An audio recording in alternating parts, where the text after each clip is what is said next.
So, how do we really process the news we see every day? A lot of it comes through the filter of political commentary. Today, we're going to break down one of those filters, a YouTube video from a channel called Barry Cunningham, and the title is This New Democrat Hoax Just Dropped. We're just going to walk through the narrator's claims piece by piece and see how he constructs his argument. All right, let's jump in. I have no clue where mine is.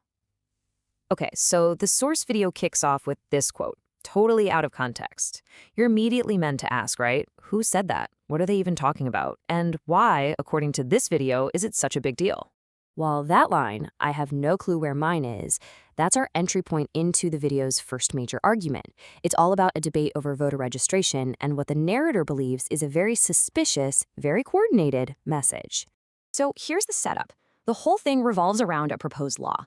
The idea is that you need to show proof of citizenship, something like a birth certificate, just to register to vote. This piece of legislation is the stage on which all the media clips we're about to see are set, at least according to the source. And there it is. The video reveals the person who set the line was Senator Chuck Schumer. The source presents a media clip where Schumer is talking about this proposed voter law and makes that exact statement. But the narrator says, hey, this isn't just some one-off comment.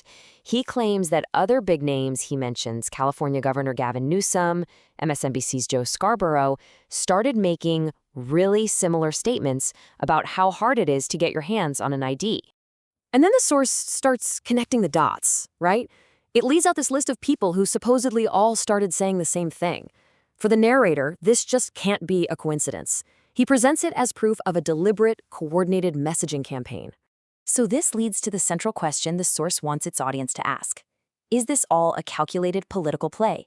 The video heavily implies that the goal here is to make people think that voter ID laws are just too much of a hassle, to turn public opinion against them.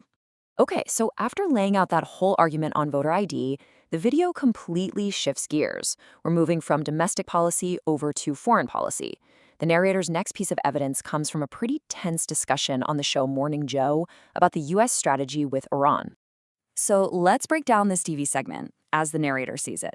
On one side, you've got Joe Scarborough, who is just hammering away, asking for a simple yes or no.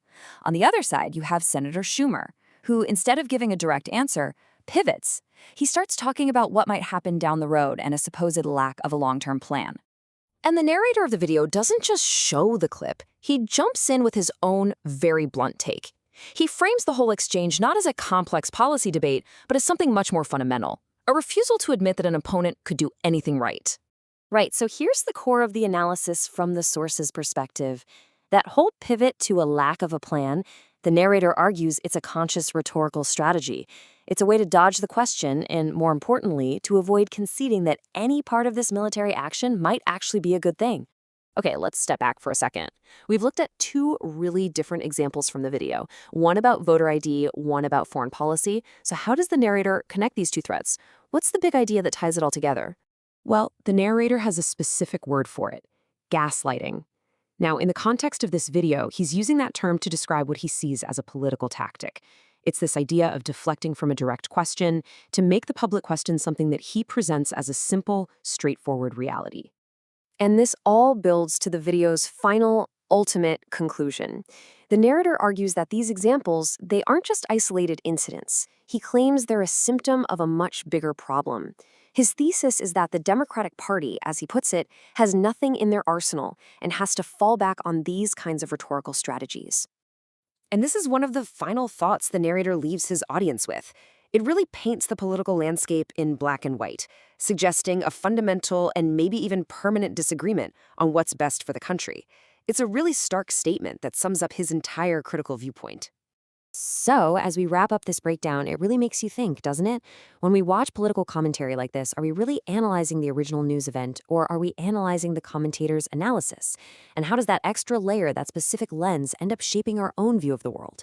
It's definitely something to keep in mind.